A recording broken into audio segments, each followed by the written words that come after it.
Ассаламу алейкум, урматтуу мусулман бир туугандар. Муфтият подкаст өзүнүн берүүсүн баштады. Бүгүн биз ошол социалдык тармактарда болуп жаткан айрым көйгөйлөр, ошондой эле мынакей кече жакынкы күндөрү өлкө башыбыз дин тутуу эркиндиги жана диний бирикмелер жөнүндө мыйзамга кол койду. Ушул жаатта биз сөз кылмакчыбыз. Ал үчүн биздин студиябызга Алымдар кеңешинин мүчөсү Мирзатажы Барпыбеков устазыбыз келип отурат. Андан кийин Алымдар кеңеш мүчөсү Эмилбек ажы Андартек мырза келип отурат. Устаздар кош келипсиздер. Кош болуңуздар. Подкастыбыздын башын ушундай кылып баштайын. Алгачкы суроону мен Эмил ажыга берейин. Эмил ажы. Мынакей өлкө башыбыз азыр мыйзамга кол койду. Мыйзам эми буюрса февраль айынан баштап аракетке кирип өзүнүн ишин баштаган турат.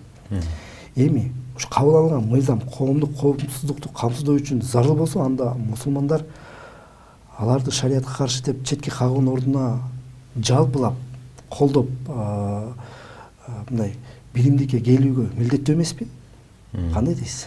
Бисмиллахир-рахманир-рахим. Алхамдулиллахи роббил аламин ва салату вассаламу аля саййидина Мухаммадин ва аля алихи ва сахбихи ажмаин. Мусулман коомчулук болгондон кийин сөзсүз ал жакта бир тартип болуш керек. Ал эми тартип болбосо, башаламандык болсо эч качан ал коом өнүкпөйт, алдына жылбайт. Ошол кезде эми тартипти кандай коебуз? Эгер мусулмандардын башчылары тартип койгондо, мыйзам койгондо шариатта ачык арам болгон нерсени буйруп талап кылбаса, ушуну аткаргыла деп, анда коюлган тартипке баш ийүү милдеттүү болуп калат ар бир мусулман.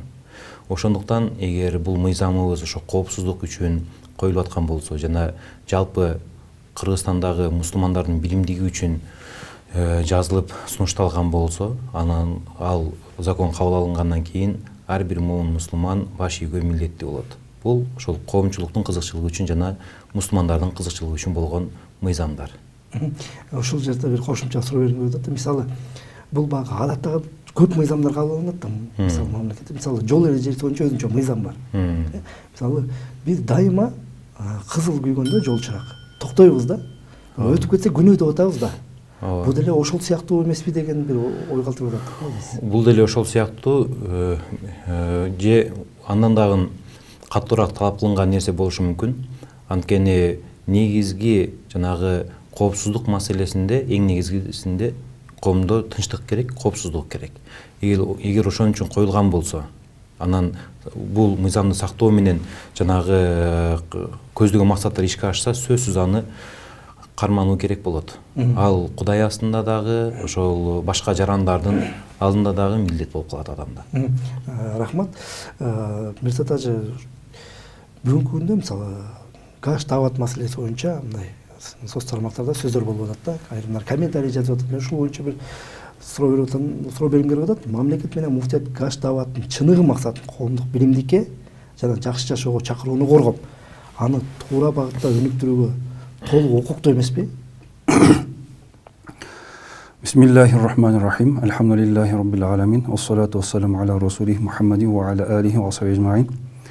Ассаламу алейкум. Азыр Эмил ажыке айткандай, мамлекет тартиптерди коюп, элдин ынтымак биримдигин сактап, мамлекеттин коопсуздугун, элдин коопсуздугун камсыздаганга укугу бар жана милдеттүү. Ошондой эле демек дин чөйрөдө дагы кээ бир кылынып аткан иштерди мамлекет көзөмөлгө алып, тартиптештиргенге укугу бар. Анан ошо мамлекеттин аты менен дин иштер мисалы башкармалыгы, биздин муфтият ошондой тартиптерди койгонго укугу бар. Динибиз өзү ошол башчыларга баш ийгиле деп бизди буйруган.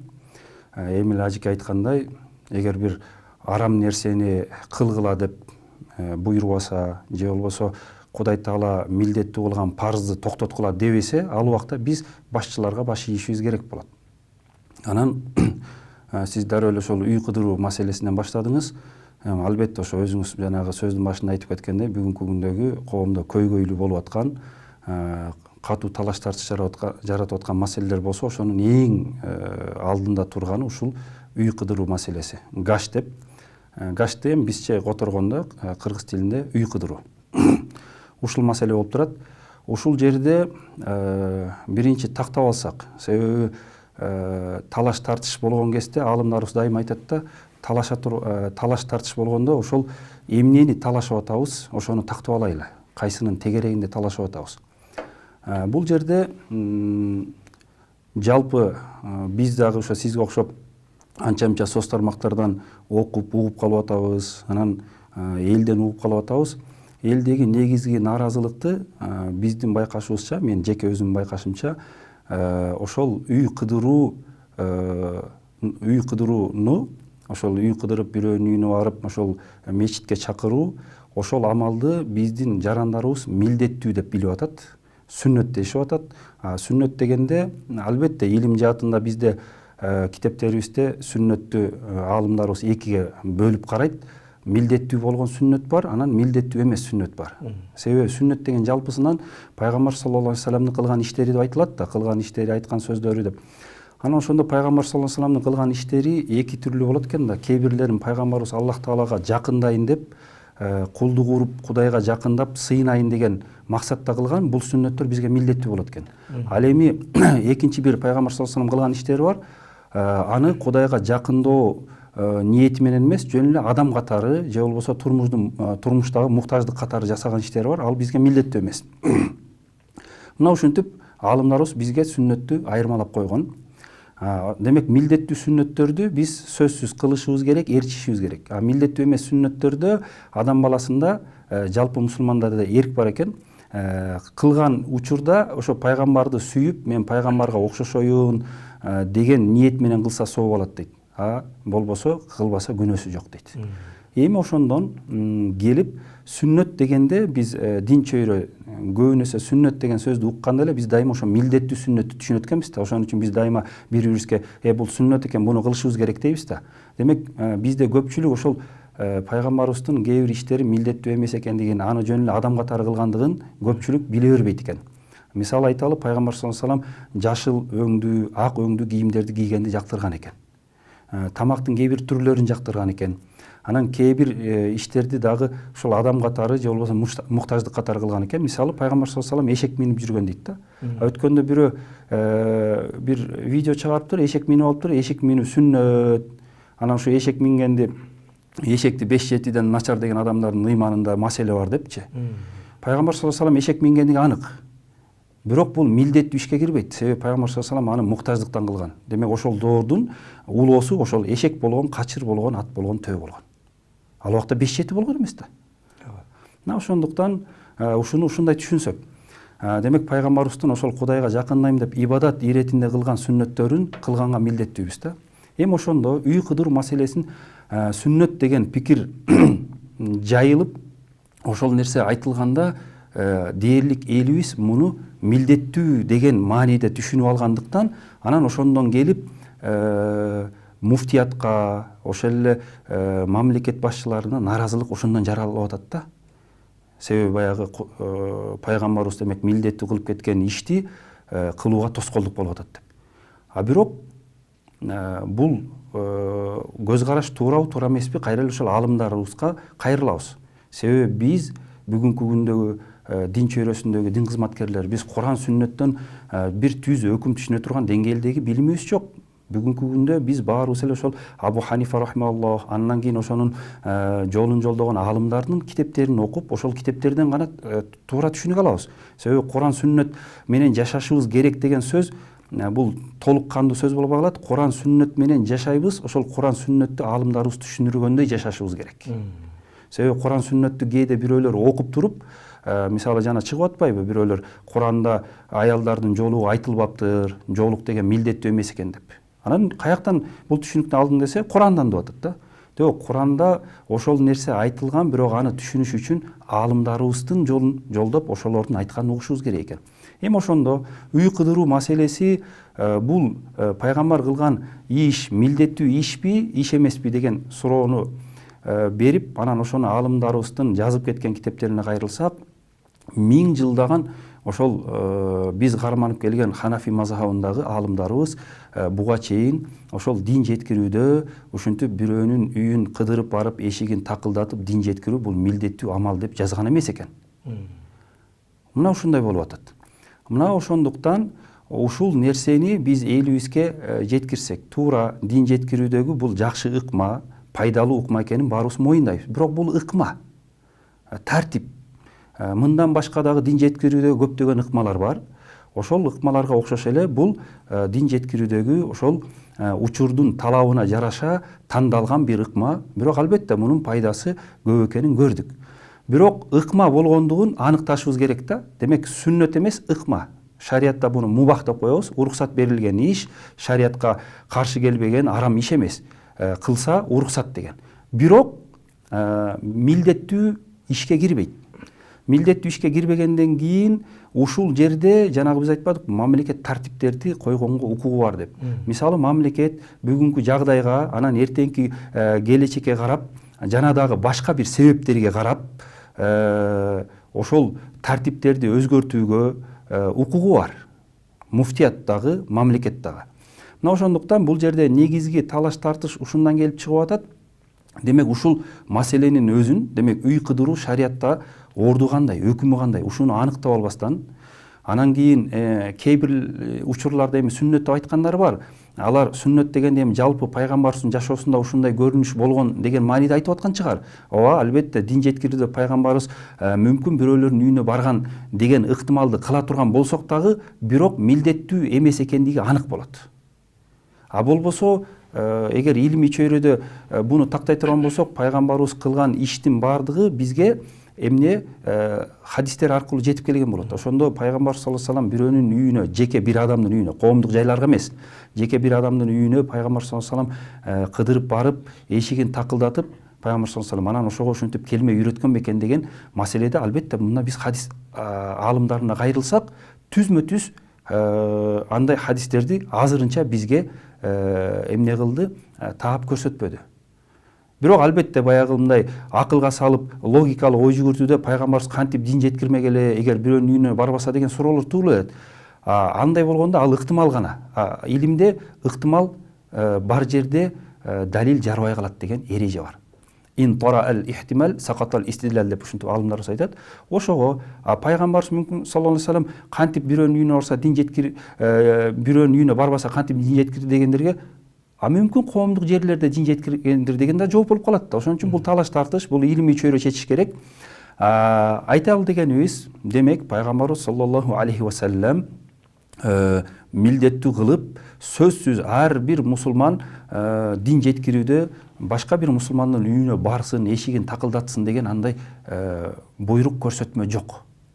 Муну ушул илим жолунда жүргөн, ошол мазхаб карманып, мазхабыбыздагы аалымдардын ошол усулул фикдагы, акидадагы китептерин окуп билген адамдын дээрлик бардыгы эле бул пикирди айтып атат.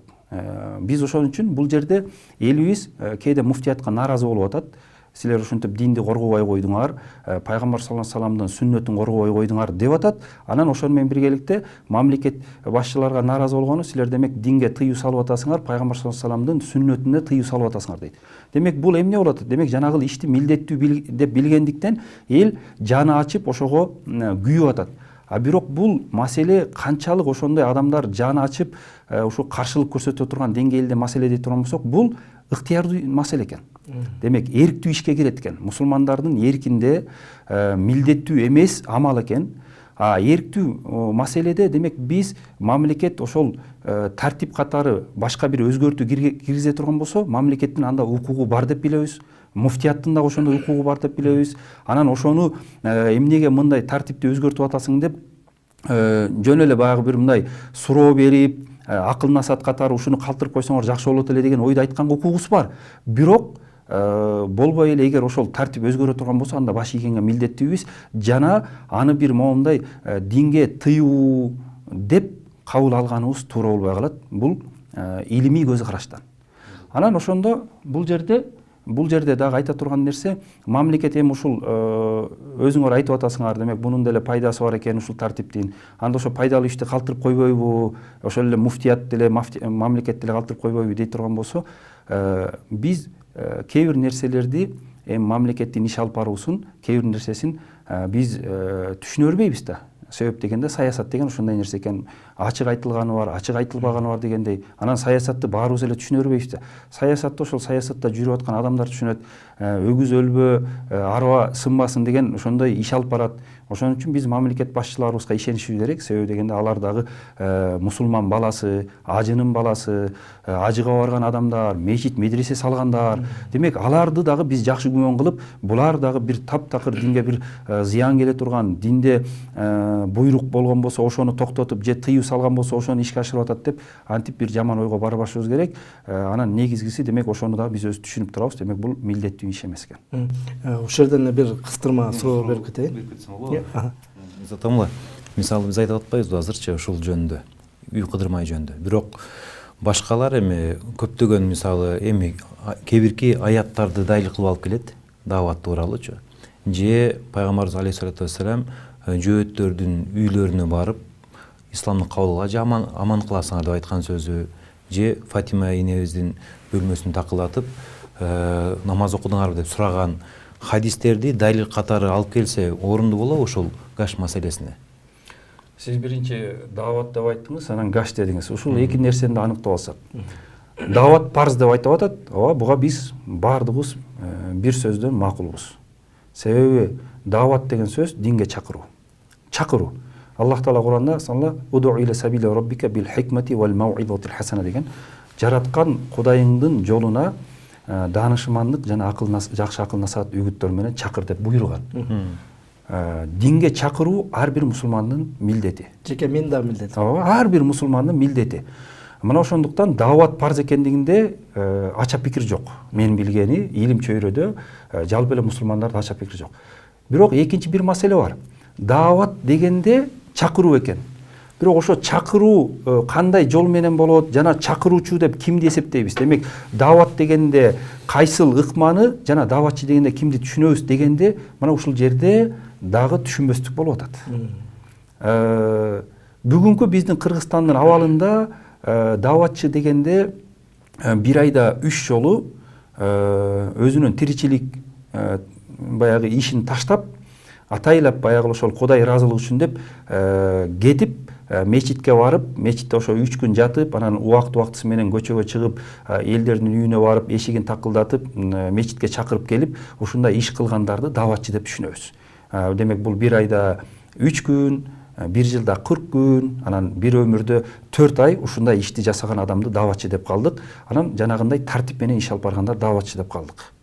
Бул ошондо Кур'ан, сүннөттөгү айтылган дааватты 100% камтыган жана ошону 100% чагылдырган адамдарбы? Ушул иш аракет ошол Кур'ан, сүннөттөгү дааватты 100% чагылдырабы? Бул суроону биринчи берип, анан кайра ошого эле өзүм жооп берейин. Демек, чагылдырабы десек, жок, чагылдырбайт. Себеп пайгамбар дүйнөдөгү эң үлгүлүү дааватчы бул ким?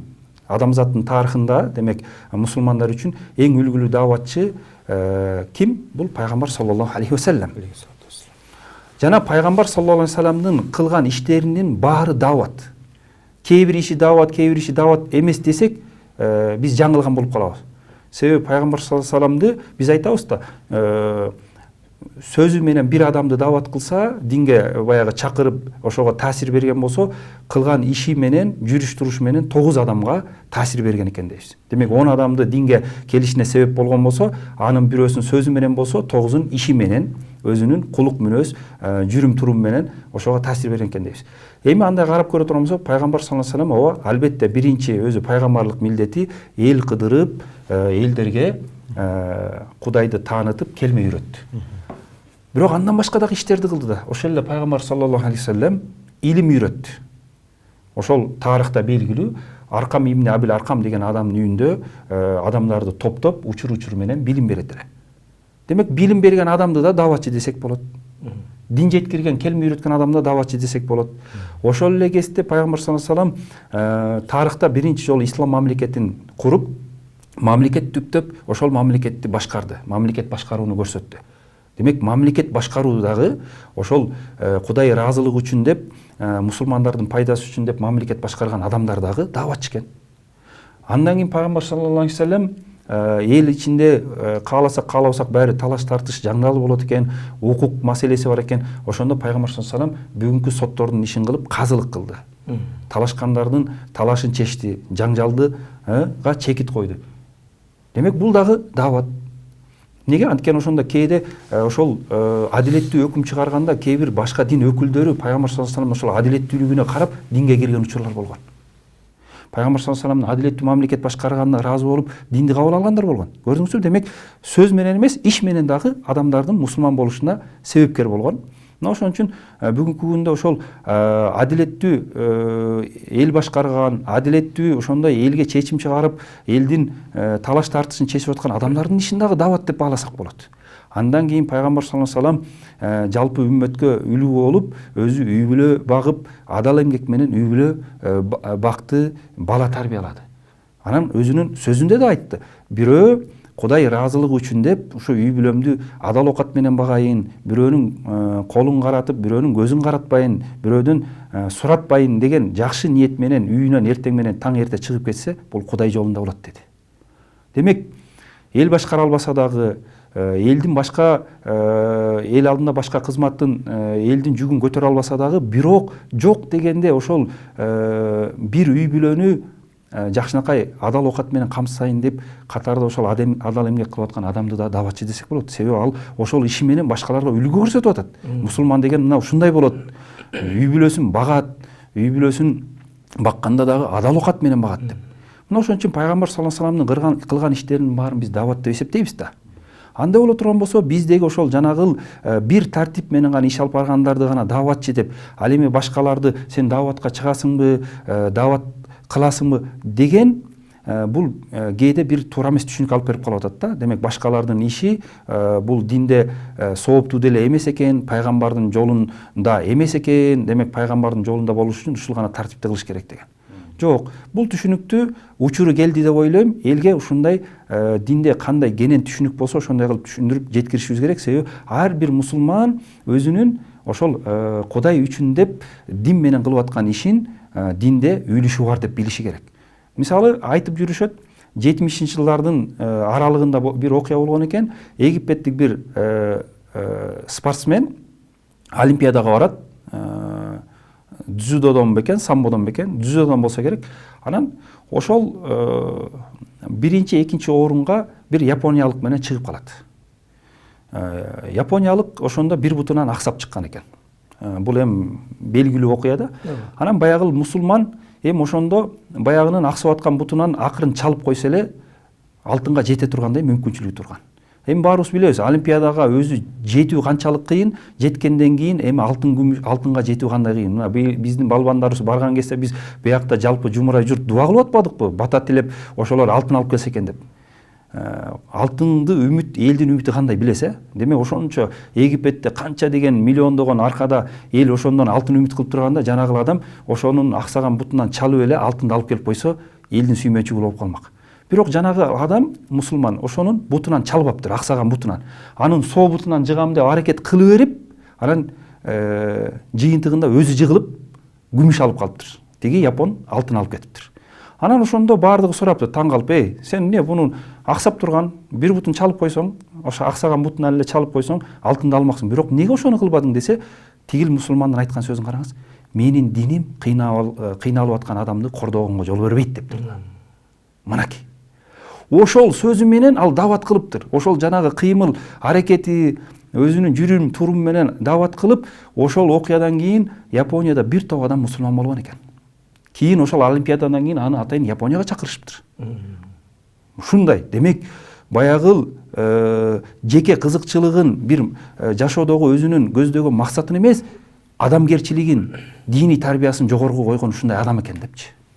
Мына ошон үчүн ар бир мусулман дааватчы деп эсептейбиз.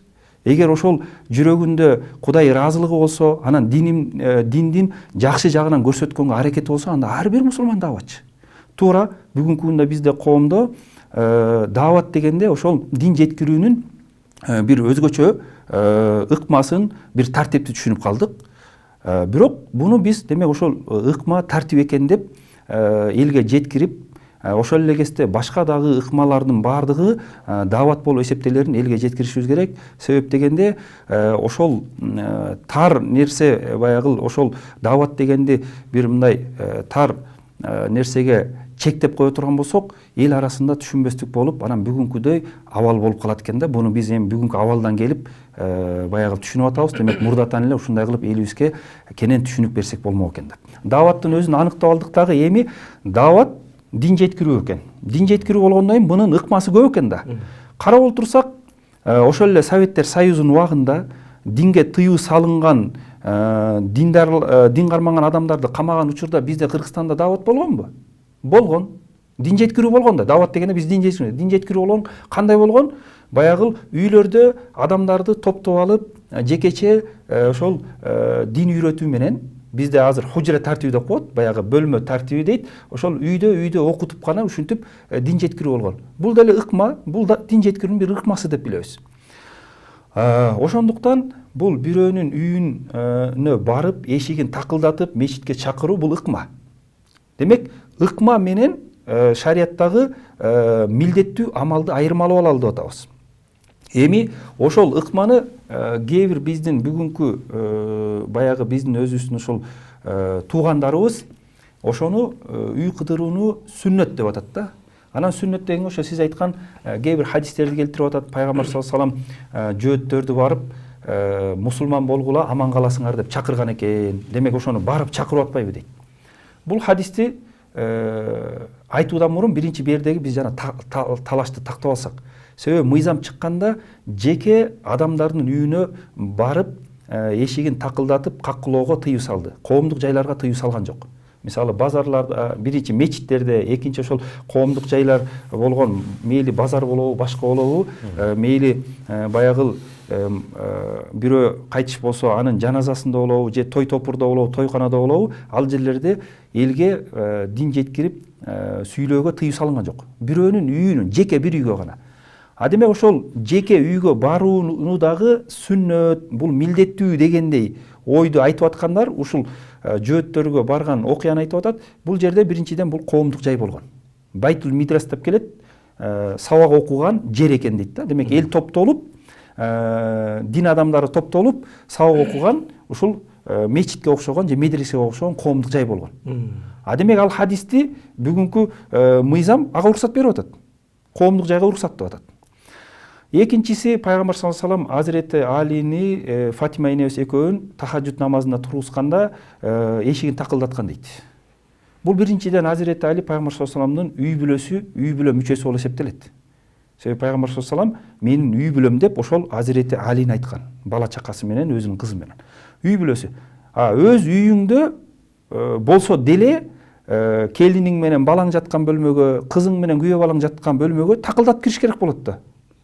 Алар жатса үстүнөн кирип барбайсың да. Биздин салтыбыз деле жол бербейт да. Жок, динибиз да жол бербейт, анан салтыбыз да жол бербейт да. Ошон үчүн бул жерде бул үй бүлөлүк маселе. Анан ошол үй бүлөсүндөгү эле, демек өзүнүн бир үй бүлө мүчөсүнүн бөлмөсүнө кирип атканда эшикти такылдатып кирип атат. Анан өз үй бүлөсүн түнкү тахажжудка тургузуу бул динде сооптуу иштерден. Пайгамбар саллаллаху алейхи вассалам хадистери келет. Дауд пайгамбар өзүнүн үй бүлөсүн тахажжудка ойготкону туурасында. Анан ошондон пайгамбар саллаллаху алейхи вассалам өзү дагы үй бүлөсүн тахажжуд намазга ойготуп турчу.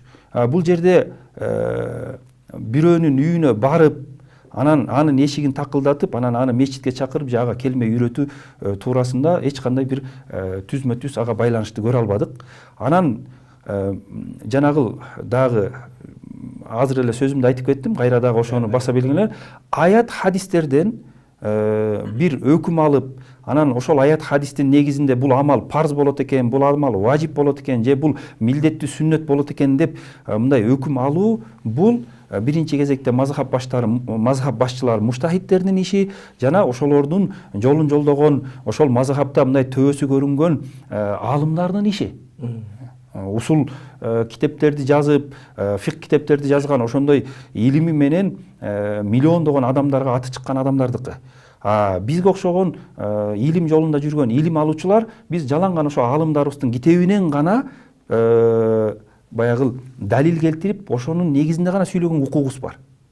Ошон үчүн биз кайра деле ошол кайрылып атабыз сүннөт деген бир туугандарга. Сүннөт эгер бул милдеттүү сүннөт дей турган болсок, анда буга чейинки ошол 1000 жылдык биздин тарыхыбыз бар, мазхабыбыз бар. Ошол мазхаб башчыларынан, андан кийинки алымдардын китептеринен эгер ушул элге ыйман жеткирип, дин жеткирүүдө бирөөнүн үйүнө жекече кыдырып барып, ошо бирөөнүн эшигин такылдатуу, ушундай ыкма бул сүннөт милдеттүү амалга кирет деген эгер бир ошондой айтылган маселелер болсо, анда биз ошону көрсөтсө, биз ошондо анда макул болуп ошого көнөбүз. Анан биз буга чейин сүннөт эмес деп, милдеттүү сүннөт эмес деп аткан сөзүбүздөн кайтып кечирим сураганга да даярбыз. Эгер бул жерде мисалы пайгамбарыбыз алейхиссалату вассаламдан кийин дин мээнети 1000 жылга токтоп калган, андан кийин кайра мына башташты дегендерге кандай болуп калат анда? Кандай дин мээнети токтоп калган деген сөзгө мен жеке өзүм кошулбайм. Мен аны жана ойлойм, илим чөйрөсү дагы ушул менин пикиримдей эле пикирде болсо керек деп ойлойм. Себеп Аллах Таала динди жеткирген жана ошол кыяматка чейин дин токтобой уланып турарына кепилдик берген. Жана ошол динин сактай турган сөзсүз бир топ болоруна дагы пайгамбар саллаллаху алейхи ва саллям хадистерин айтып койгон да. Мисалы жанагы ар бир учурда бир топ болот, ошо туура жолдо жүргөн деген мааниде хадистер бар да. Ошондон билебиз кандай учур болбосун, баягы ошончолук Кудай жок деген бир ошондой учур болуп, күчкө салып адамдарды динден кайтарып, баягы күч менен коркутуу болгон учурда дагы динге мээнет кылган адамдар жоголуп кетпээрине биз ошол жанагы хадистин негизинде ынанып ишенебиз. Анан буга тарых өзү дагы эмне күбө. Мусулмандар жалпы ошол дүйнөдөгү мусулман мамлекеттер 1,5 миң жылдык тарыхында эмне деген абалдарды баштан өткөрбөдү. Мына биз деле айталычы, Орто Азияны биз Советтер Союзу атеисттик доорду баштан кечирдик. Бирок ошол учурда дагы дин мээнети токтоп калбады да. Ошол учурда дагы ошол жолун таап, ошол учурда бир дин жеткирген адамдар болду. Камап атса дагы, атып өлтүрүп атса дагы. Ошого дин мээнети токтоп калган эмес. Болгону бул жерде аныктап баягы тактоо эритин айтып койчу нерсе, ооба бир учурда, демек учурга ылайыктуу болуп аткан бир тартиптер, мээнеттер барып экинчи бир мээнеттин жанында мындай кандай десек, үзүрлүү, жемиштүү болбой калышы мүмкүн экен. Мисалы алып көрөлү, Советтер Союзунун убагында ошентип үйлөрдө бекинип алып сабак окуткан, ошол убакта биздин Орто Азия үчүн өтө бир жемиштүү, үзүрлүү мээнет болгон экен. Анын мээнетин көрүп атабыз, себеби бүгүнкү күндө ошол эл тааныган, аттуу баштуу ошол элдер Кыргызстандагы экинин бири аттын кашкасындай тааныган дин кызматкерлеринин көбүнүн устаттары, алар өздөрү болбосо дагы алардын устаттары ошол 50-60 жылдары ошентип бекинип сабак окуган адамдар экен. Ошентип бекинип сабак окуган адамдардын шакирттери бүгүн Кыргызстанда кызмат кылып атат. Эми 90-жыл эгемендүүлүк алгандан кийин Кудайга шүгүр көптөгөн мамлекеттерден дин жеткирүү мээнети, ыкмасы бизге келди дагы. Ошол ыкмалардын, мээнеттердин кээ бирлери дагы эмне болду? Көбүрөөк жемиш берип, мындай пайдасы көбүрөөк, баягы тезирээк сезилгендиктен кээ бир ыкмалардан эмне элге таанымалыраак, белгилүүрөөк болуп кетти. А болбосо дин мээнети токтоду деген сөз бул жалпы эле диний түшүнүккө дагы, анан тарыхый фактыларга дагы каршы келет. Ушул мен да болуп калам, багы улуу муундагы адамдарданчы, багы 60-70 жылдары ошол айылдагы аксакалдар эле ошол өздөрү балдарын орозо карматып, анан акыры мектепке жөнөтүп билдирбей, анан кээ бирөө билип калса, багы сен эмне орозо кармадың деп анан ата энесине чейин барып, ата энеси баргандан молдо болуп чыккан да учурларды биздин аксакал абалардан, апалардан угуп калам да, көп эле учурлардачы. Анан кийинки суроо ушул эмне сизге бергим келип атат. Кээ бирлери бүгүнкү күндө биз байкап калып атабыз. Мисалы өлгөн адамды дагы бүгүнкү күндө ал тирүү болгондо ушинтип айтмак эле, же болбосо бир аалымды коюп алып аны пайгамбар көрүп кеткендер да бар да бүгүнкү күндөчү. Жок, ушул киши айтса туура, мен башканыкын кабылдабайм, ушул киши ушундай деп айткан депчи. Ошого кандай дейт элеңиз? Бул азыр аябай көп көрүнүп аткан көйгөй жазылып аткан, айрыкча ошо сот тармактарда комментарийлер жазылат. Мисалы белгилүү болгон илими менен таквачылыгы менен белгилүү болгон бирок көзү өтүп кеткен инсандын атын айтып туруп эле эгер ушул дамла болгондо мындай демек деп туруп андан кийинкисин өзүнүн сөзүн кошот да. ооба. Мисалы эгер чубак дамла тирүү болгондо мындай деп айтмак, ошонун жоктугу айттың депчи.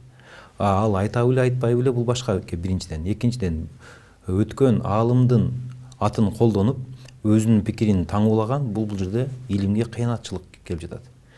Сүйлөсө адам эгер өзүнүн пикири болсо анда ага далил айтыш керек. Эгер башка бирөөнүн сөзүн айтса анда ошол сөз анык ошол адамдык экендигин далилдеш керек. Ошондо эми өтүп кеткен дамлалардын ачык айткан мисалы кээ бирде ооба видеолор чыгып калат, башка нерселер чыгып калат. Ал кездеги көйгөй башка болушу мүмкүн балким. Анан бардык нерсе абалга жараша айтылат. Ошондо айрыкча ошол соц тармактарда жеке адамдарга же аалымдар кеңешине, бийлик башчыларга сөз сүйлөөрдөн мурун бир ойлонуш керек да. Ушул гыйбат кылып калбайт экенминби же билбестиктен бир туура эмес нерсени жайылткан жокмунбу дегенчи. Бул маселеде өтө чоң азыр оңой болуп калды, отуруп эле жазып кое беришет, бирок ошол ар бир жазган сөз, айткан сөзүбүз үчүн эртең кыяматта жооп беребиз. Ошондуктан момун мусулман бир туугандарды чакырып кетет элем. Сүйлөсөк, билип сүйлөсөк, аныктактап сүйлөсөк. Болбосо тилди тыйган жакшыраак болот. Негизи жанагы ошол бир аалымды пайгамбар катары ээрчип кеткен. Ооба. Эми биз аалымдарды албетте ээрчийбиз, сөздөрүн угабыз, анан фатваларын амал кылабыз аалымдык деңгээлине жараша. Бирок ошол эле кезде пайгамбарыбыз Мухаммад саллаллаху алейхи ва салламдан башка эч бир күнөөдөн сакталынган, катадан сакталган пенде болбойт. Эң акыркы пайгамбар алейхиссалату вассалам пайгамбарыбыз болду дагы, аны Аллах Таала күнөөдөн, ката кетирүүдөн сактап койгон. Ал эми башка андан кийинки биздин аалымдарыбызды биз ээрчүүдө анын таквалык, илим жагынан карап ээрчийбиз дагы, бирок негизи эле эгер улуу имамдарды айта турган болсок, Абу Ханифа рахматуллаху алейхини мисалы фикхте ээрчисек, же имам Матрудиди акидада ээрчисек, биз алардын ошол имам Абу Ханифа болгондугу үчүн же имам Матурди болгондугу үчүн эмес, алардын айткан сөзү илимде туура болгондугу үчүн, далилдери күчтүү болгондугу үчүн ээрчишет. Бирок ошол эле кезде эгер Абу Ханифа туура эмес же пикири азыркы заманга туура келбеген нерселер боло турган болсо, анын шакирттери дагы ошол кезде алган эмес мисалы. Ошол сыяктуу эми акыркы жылдары өткөн биздин чоң дамлалар эгер өтүп кеткен болсо, анда алардын сөзүн дагы ээрчиш ушул кайра эле жанагы эрежелерге келет. Эми азыр адамдарга, коомчулукка аты белгилүү болуп калган кээ бирки чоң аалымдарыбыз бар. Бирок ошолор дин мээнетин кылып, ошонун артынан аты элге белгилүү болгондугу үчүн эле анын айткан сөзүнүн баары туура деш дагы бул ката түшүнүк. Ар бир нерсенин шарияттагы өкүмүн биз китептерге кайтып китептерден карашыбыз керек. Китептерде, эрежелерде кандай болсо ошону айтышыбыз керек. Бул жалпы коомго жагабы жакпайбы, ага карабастан туруп. Алла разы болсун. Мирзат ача, кийинки суроом ушундай таризде болмокчу. Баягы мусулмандардын билимдигине диний лидерлер эмес, муфтият жана мамлекет көзөмөл кылганы туура эмеспи? Анткени бөлүнүп жарылар көбүнчө жеке кызыкчылыктардан улам келип чыгат экен да. Ошого сиздин көз карашыңыз? Негизи эле динибиз өзү бизге ушуну буйруган. Аллах Таала Кур'анда айтты: "Атиуллах ва атиур расула ва улил амри минкум" деп өз сөзүндө буйруган экен. Аллага баш ийгиле, Алланын элчисине баш ийгиле жана иш башында турган башчыларга баш ийгиле деген экен. Башчыларыңарга баш ийгиле. Бул аятка, ушул аяттын маанисине төп келген пайгамбар саллаллаху алейхи бир топ хадистери бар. Ошол хадистеринде башыңарга эгер бир кара түстөгү адам башчы болуп калса дагы анын өңүнө карабастан баш ийгиле деген да, ошондой мааниде. Анан башчыларга баш ийгиле дегенде ушунчалык баягы көп айткан экен пайгамбар саллаллаху алейхи вассалам. Башчыларга баш ийгиле дегенде анан сахабалар сураган да, эми кээде башчылар адилеттүү болбой калса эмне кылабыз депчи. Албетте башчы адилеттүү болсо баш ийүү бул түшүнүктүү. Баарыбыз эле адилеттүү адамга баш ийгенди туура көрөбүз. Бирок кээде адилеттүү болбой калса деле баш ийө беребиз десе, пайгамбар саллаллаху алейхи вассалам ушунчалык баягы баш ийүүнүн зарыл экендигин түшүндүргөн экен. Адилеттүүлүк кылбаса деле баш ийгиле дептир. Адилеттүүлүк кыла албаса дагы, адилеттүү болбосо дагы баш ийгиле, силердин милдетиңер баш ийүү, силер өз милдетиңерден кутулгула. Ал эми ал адилеттүү эгер боло албай жатса, аны Кудайга тапшыргыла, ал Кудай алдында жооп берет дептир.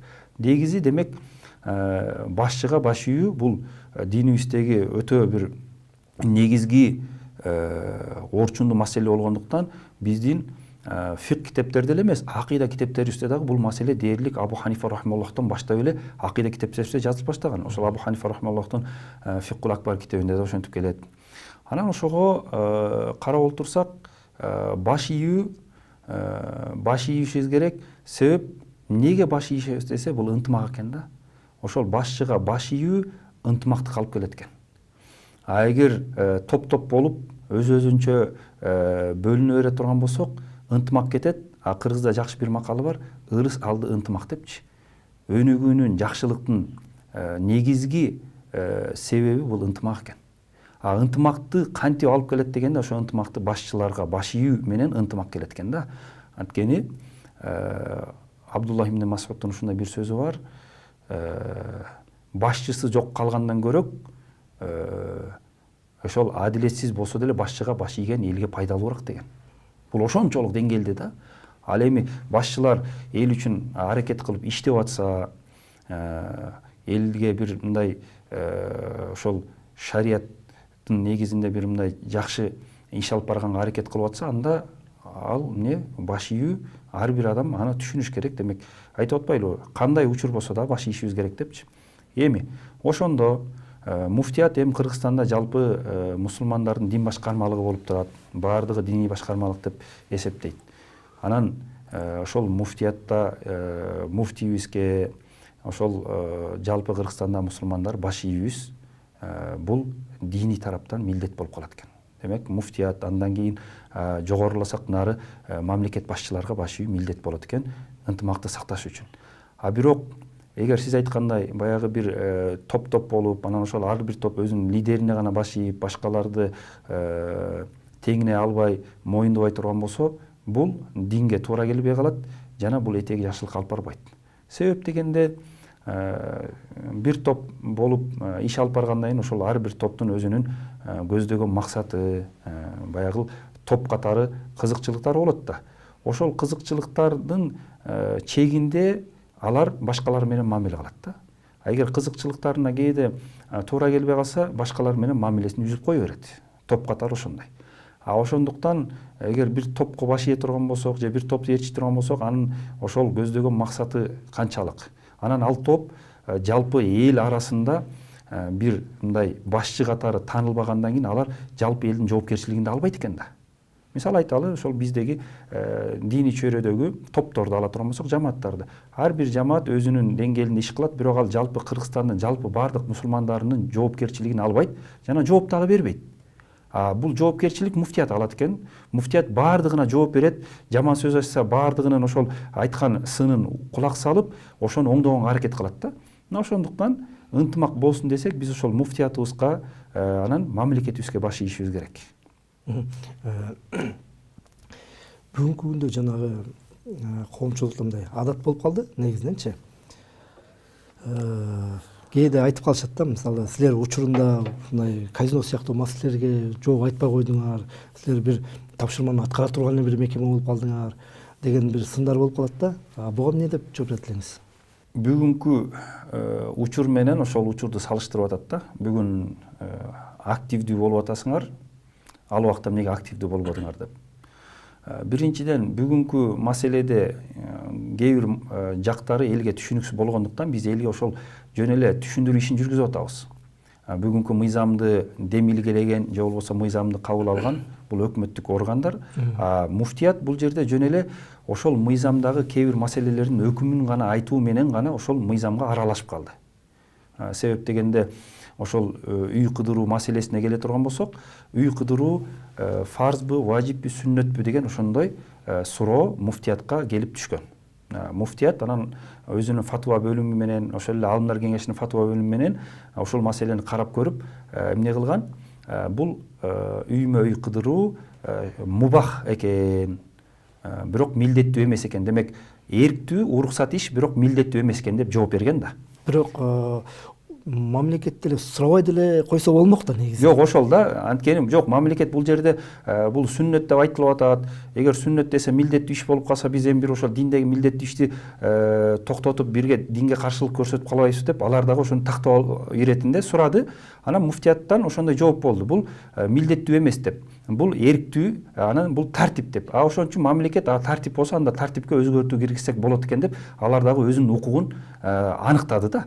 Анан ошондо муфтият ушул мыйзамда аралашып калган жери ушул. Демек, ушул маселенин, анан мындан башка дагы кээ бир маселелердин өкүмүн айтууда муфтият, албетте, бул Кыргызстанда дин башкармалык болгондуктан, демек, диний көйгөйлөрдө ошол диний өкүмдү айтканга милдеттүү. Анан ошондон келип туруп, бүгүнкү күндө активдүү болуп атканыбыз, негизи активдүү болбой деле коет болчук, бирок бизди өзү активдүү кылып атат. Себеп бул сүннөт эмес дегенди сүннөт деп айткыла деп атат да. Мына ошон үчүн ушундай болуп атат. Казино маселесинде бунун арам экендиги Куран менен ачык айкын белгиленгендиктен, Курандын өзүндө, ал хадистерди коюп туруп, эң талаш тартыш жок Курандын өзүндө казино маселеси арам экендиги айтылгандыктан, бул биринчиден талаш маселе эмес. Биз мусулмандар ичара талашкан жокпуз да. Бирөөбүз адал деп чыгып, бирөөбүз арам деп чыгып. Баарыбыз бир пикирде арам экенин билип турдук. Анан ошондуктан ошол мыйзам кабыл алып аткан адамдар деле бунун арамдыгын билди, бирок кайсы бир деңгээлде ошол экономиканы өстүрүш үчүн бул керек экен деген ошондой бир жүйөнү келтирип, ал учурда эмнеге айтпадыңар дегенде, ал учурда айткандар болду. Албетте, ага чейин эле айтылган ошол эле элге таанымал аалымдарыбыздын сабактары соцсеттерде турган, ал маселе мурдатан айтылган.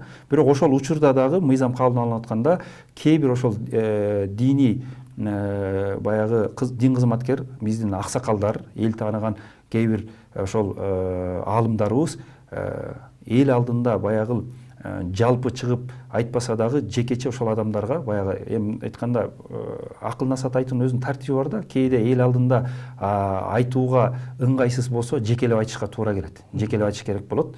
Ошо жекечелеп айткан учурлары болгон. Аны баарыбыз билебиз. Ал тургай ошол жогорку кеңеште жана өкмөт үйүндө жума намаз окулат, ошол жерде намазканалар бар. Ошол жерде дагы жума баяндарында бул маселе айтылган. Мамлекеттин дагы ошентип сурап койгону дагы бул диний чөйрөнү бир урмат сый кылганы, ошол өзүнүн элин урмат сый кылганы деп ойлойм да. Ооба. Эми мурункусунда сурабай, кийинкисинде сурайт десе, мурункусунда сурабаса сурабаптыр. Жок дегенде ошо сураган кезинде сурабатыптыр деп жооп берип коюш биздин милдетибиз да. Эмнеге мурда сурабадың, азыркы суроогоңо жооп бербейм деп айта албайбыз да. Бирөө деле качан келип сураса, келген учурда суроосуна жооп берген милдетибиз. Сурабай койсо сурабаптыр, мейли, өзү билет экен деп коебуз. Алла ыраазы болсун. Эмне бүгүнкү күндө деги эле соц тармактарда ушундай багыл адат болуп калды бизде негизинен эле. Бирдек болсо соц тармакка жазып киребиз го. Анан жала жабуу, куру доомат коюу, адамдардын беделине шек келтирүү, анан баягы кээде көрүп калып атабыз, муфтияттын YouTube каналынан чыккан видеолорду баягы өздөрүнүн кызыкчылыгы үчүн башка каналдарга коюп, анан баягы темасын өзгөртүп, муфтиятты, диний тармакты баягы жаман көрсөткүсү келген бир ушундай адамдар болуп атат да. Шариатта негизинен баягы мусулман туруп мусулманды жаман көрсөтүү, жосо мусулман туруп башка бирөөнү жала жабуу боюнча шариат эмне дейт? Ал баягы акыретте кандай жоопкерчиликке тартылат? Негизи шариятыбыз ушул маселе боюнча, шариаттын эң чоң максаттарынын бири адамдын жанагы аброюн сактоо, намысын сактоо да. Ошон үчүн акыретте эмес ушул дүйнөдө деле эгер ошого жаза кол көрсөтүлсө, мына жазаланса, анда шарият уруксат берет. Жазалоого уруксат берет. Эми анткени эгер адам оозунан келген нерсенин баарын эле ар кимге айтып бере турган болсо, далилсиз эле анда коомчулукта бири-бирине кастык, бири-бирин көрө албастык эле башталат. Бирок ушул маселеде эң чоң жанагы азыркы жалаалардын бири дамлаларга, алымдар кеңешине, муфтиятка, Азирети муфтийге тийип жаткан жанагы куру доомат болуп жатат. Мисалы, бул суроого Мирзат дамла жооп берсе дагы жакшы болот эле. Мисалы, көбү айтат да, эми дин мээнетин токтотпой эле ушул нерсени сүннөттү эле айтпайсыңарбы, эмнеге силер өкмөттөн коркосуңар деген дагы, мисалы, бул дагы жала да, жала жабуулар болот. Ушуларга кантип жооп берсек болот эми? Эми бул жерде баятан бери айттык да, бул сүннөт дегенде бул милдеттүү амал эмес деп, биз буну сырттагы чет мамлекеттеги атактуу аалымдардан да сураштырдык. Биз мүмкүн билимсиз болуп, билбей калып, алар билген болсо алардан тактайлы дедик. Анткени баарыбыз билимсизбиз, илим жолунда илим алып жүрөбүз. Мен илимдүү болуп кеттим деп айткандан алыспыз. Анан ошого биз бунун сүннөт экенин, милдеттүү иш экенин биз билбейт экенбиз. Мүмкүн ошол биздин башыбызда турган аалымдарыбыз билеби деп сураштырганбыз да. Ошол араб мамлекетинен. Анан ошондо эми келгенибиз, ошондо бул сүннөт эмес болуп чыгып атпайбы? Анан ошондо элибиздин бир тобу баягы буну милдеттүү сүннөт деп ошондой түшүнүп алыптыр дагы. Алар ушинтип атат да, силер мамлекеттен коркпой, бир Кудайдын пендесинен коркпой, силер Кудайдан коркуп акыйкатты сүйлөбөйсүңөрбү деп атат. Анан акыйкатты эмне, ал кайсы нерсе, эмне деп айтышыбыз керек десек, алар айтат, ушул үй кыдырууну сүннөт деп айтпайсыңарбы деп атат да. Бул жерде сүннөт болсо сүннөт деп айтат элек да. Анан аалымдарыбыз бизге сүннөт деп баягы китептеринде жазбаса, биз аны кантип ошол элдин көңүлү деп эле сүннөт деп коебузбу? Биз алар айткандай, сен Кудайдын пендесинен коркуп акыйкатты сүйлөбөй жатасың, Кудайдан коркуп акыйкатты сүйлө дегендей, биз ошол алардын айтканын кылып атабыз. Кудайдан коркуп ошо элибиздин дагы баягы басымына карабастан, элибизге жакпаса дагы ушуну сүннөт эмес экенин айтууга мажбур болуп атабыз. Себеби биз Кудайдан коркуп атабыз. Ошол Кудайдын динин аалымдарыбыз түшүндүргөндө ушундай амалды сүннөт деп бизге жеткирбептир. Ошон үчүн айта албай жатабыз. Эгер аалымдарыбыз жеткирип койгондо, биз анда басымы, кысымы жок эле айтат элек. Бирок бүгүнкү күндө баарыбыз эле түшүнүп атабыз, ошо элдин көпчүлүк тобу, мындай айтканда бизде Кыргызстанда мусулман чөйрөнүн көпчүлүгү буну ошол пайгамбар саллаллаху алейхи вассаламдын кылган милдеттүү иши деп билип, анан ошону демек силер милдеттүү сүннөт деп айтышыңар керек деп бизди жаман көрүп атканын. Анан эл жаман көрөт экен, ушул элге жаман көрүнбөйүн деп туруп эле биз анда Кудайга жаман көрүнүп, бирок элге жакшы көрүнүп, китептеги аалымдарыбыз жазбаган нерсени айтышыбыз керекпи? Ошон үчүн бу жерде айырмасы жок. Мамлекеттен болобу, элден болобу, ошол экөө тең эле Кудайдын пендеси да. Демек, эки тараптан тең эле бирдей эле ошол коркпостон болгонун болгондой айтканга милдеттүүбүз. Өлкө башчыларын сындап же сөккөндө бул өз элинин баягы туруктуулугуна жана келечегине доо кетет деп ойлобойсузбу? Мисалы, баягы биздин өзүбүздүн динибиз ынтымакка, тынчтыкка, биримдикке чакырып атса. Бул боюнча сиздин оюңуз? Негизи эле динибизде бирөөнү сөккөнгө жол бербейт. Адамды сөгүү бул туура эмес иш.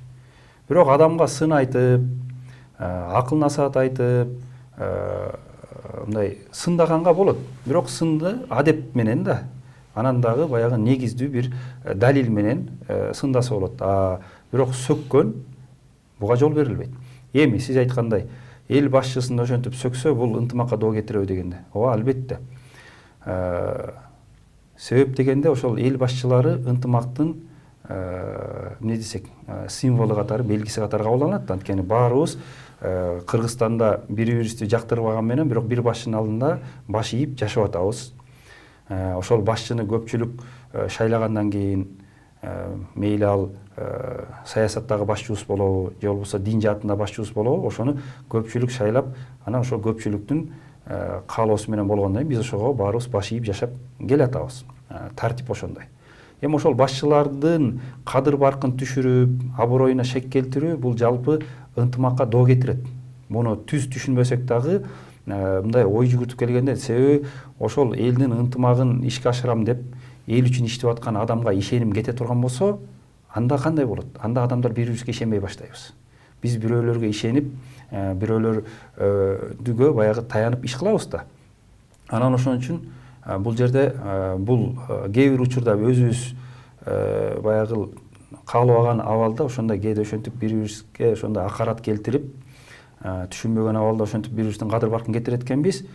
Менин корккон жерим ушундай учурда аалымдар айтат да, ошол элдин ынтымагы кетип атса, буну душмандар пайдаланып кетиши мүмкүн дейт. Негизи эле душмандардын негизги максаты эмне? Ошо элдин ынтымагын кетирип, анан эки-экиден баардыгын уруштуруп, талаштырып коюп туруп, анан кийин өздөрү каалагандай басып алып, баягы башкарууну көздөйт. Баягы орус тилинде разделяй властвуй деген сөз бар го. Элди бөлүп жарсаң, анан каалагандай башкара бересиң деген. Ошого азыркы учурда дагы бир ошондой мындай эл абдан мындай талаш тартыш болуп, ошентип башчыларыбызга чейин ошондой өтө бир моундай катуу акарат келтирген сөздөрдү жазып атканыбыз жакшы эмес. Буга албетте баягы сырткы күчтөрдүн аракети болбой ушундай бир абал болуп калган күндө дагы, бирок муну сырткы күчтөр пайдаланып кетүү коркунучу бар. Ошого чоң бир аалымыбыз айткан экен, сириялык Мухаммад Саид Рамазан Бути деген киши өзүнүн бир китебинде айтат да, ошол дин душмандарынын аракеттеринин бири ушундай болот: эл менен эл башкарган башчыларды бири-бирине жек көрсөтөт. Ошону алар аракет кылып ошону ишке ашырат деген да. Демек, мусулман мамлекеттерде мусулман башчылар менен мусулман элди бири-бирине жек көрсөтүүнүн жолдорун издеп ошо аракетти кылышат дейт да. Анан кээде демек ошентип сырткы аракет менен ошондой не болуп калат экен, эл башчыларга ишенбей ошентип жек көрүп калган учурлар болот экен. Кээ бир убакта жөн эле түшүнбөстүк болуп калат. Азыркы биздин учурдагыдай айтып атпайлыбы, бул түшүнбөстүк болуп атат. Демек, элибиз ошол нерсени мамлекеттин укугу бар экен, ушундай тартип өзгөртүүгө түшүнбөй жатат, ошон үчүн нааразы болуп атат. Ушундай учурларда түшүнбөстүк болуп, ушинтип бири-бирибизди жаман көрүп, анан кийин ошентип башчыларга акарат келтирип аткан кезде сырткы күчтөр буну пайдаланып кетиши мүмкүн да. Анан жыйынтыгы жакшы болбой калышы мүмкүн. Ошон үчүн ушундан этият болсок, талаш тартыш негизи эреже менен болуш керек болот. Жана айттык го, талашта аалымдар дайыма талашып аткан нерсени тактайлы дейт. Бул өзү талашканга канчалык себептүү нерсе.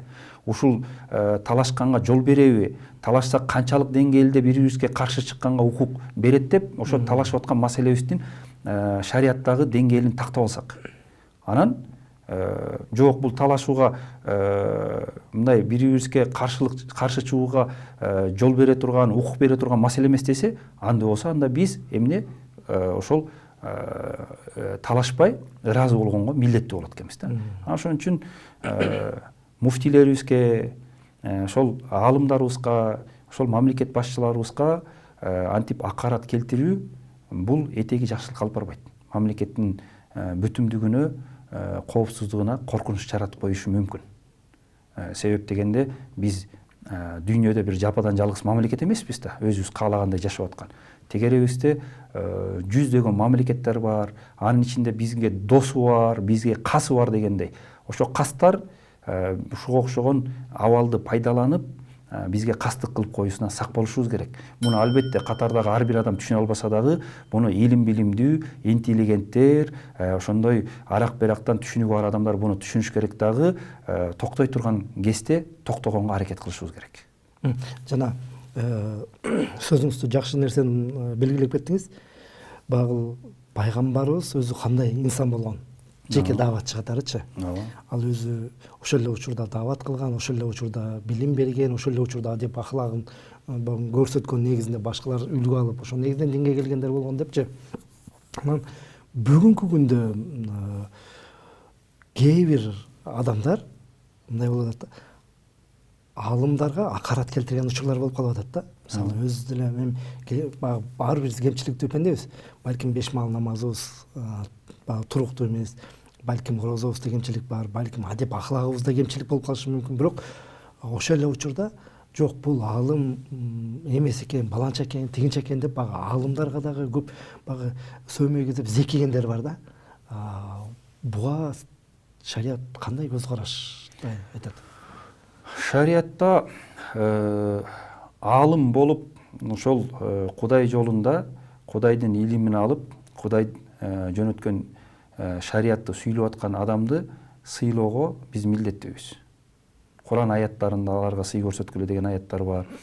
Пайгамбар саллаллаху алейхи вассалам өзү хадистеринин бир тобунда ошол аалымдарды толгон айга теңеп, катардагы мусулманды жөн эле бир жылдызга теңеп, демек жылдыз менен толгон айдын кандай айырмасы бар, ошону билсеңер, аалым менен катардагы адамдын айырмасы ошондой деп, ошентип аалымдардын кадыр баркын көрсөткөн. Ал тургай өзүнүн бир хадисинде Пайгамбар саллаллаху алейхи вассалам айтат: «Ал-улама варасатул анбия».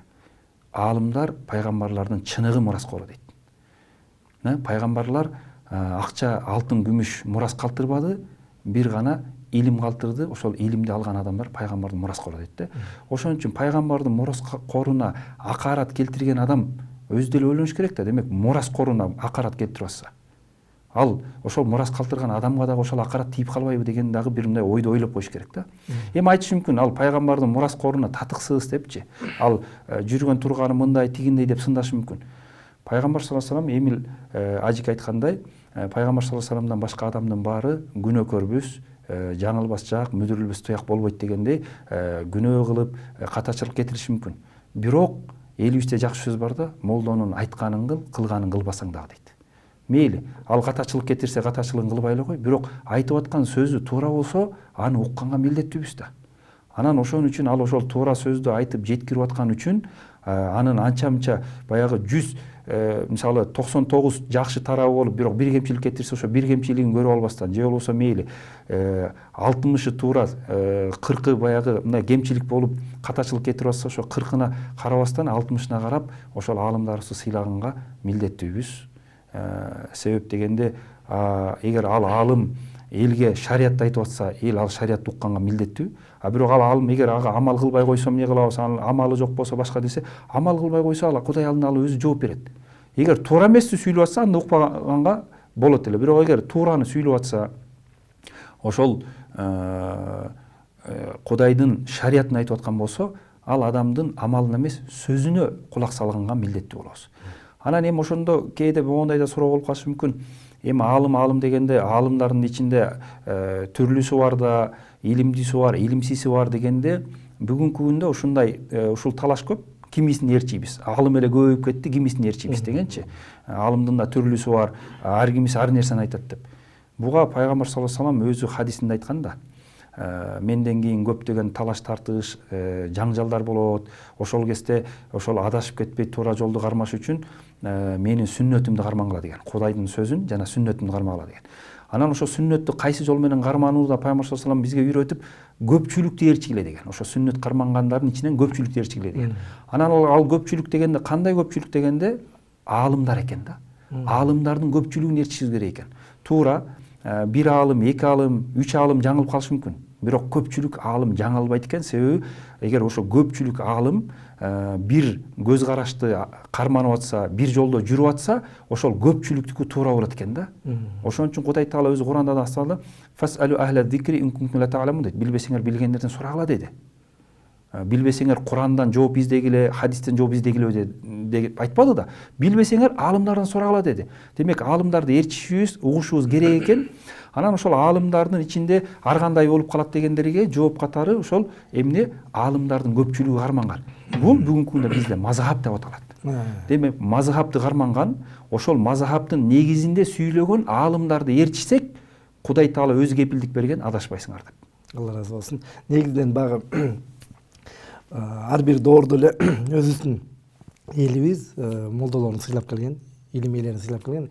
Жөн эле сөз менен айтканда, мен деле апам өзүбүздүн айылдагы имамды бизде муфтийбиз деп коет. Чындыгында бул багыл өзүнүн элинин, өзүнүн айылындагы багыл имамдарга болгон сый урматтын белгиси деп мен билем. Убакыт бөлүп биздин подкастка келип келгениңиздер үчүн чын дилден ыраазычылык билдирем. Чындыгында бүгүнкү күндө коомдогу кандай бир жаралып аткан маселелер болсо, ошолордун баардыгына тең биздин көрөрмандар, угармандар жооп алды деп ойлойм. Урматтуу көрүүчүлөр, Бүгүн Муфтият подкаст берүүсүндө ошол алдынар кеңештин мүчөсү Мирзат ажы Барпыбек устазыбыз келип отурат. Андан кийин алдынар кеңештин мүчөсү Эмилбек ажы Андартегин устазыбыз келип отурат. Алла ыраазы болсун. Убакытты бөлүп ушинтип элибизге бир туура багытта ушунун агын, көгүн, кызылын ушундай тууралыгын көрсөтүп берели, аныгы ушундай деп бүгүн багыл чоң бир картинаны чындыгында кенейин кылып ачып бердиңиздер. Сіздерге ырахчылык билдирем. Эмесе бир туугандар, кийинки подкасттардан көрүшкөнчө аман эсен болуңуздар.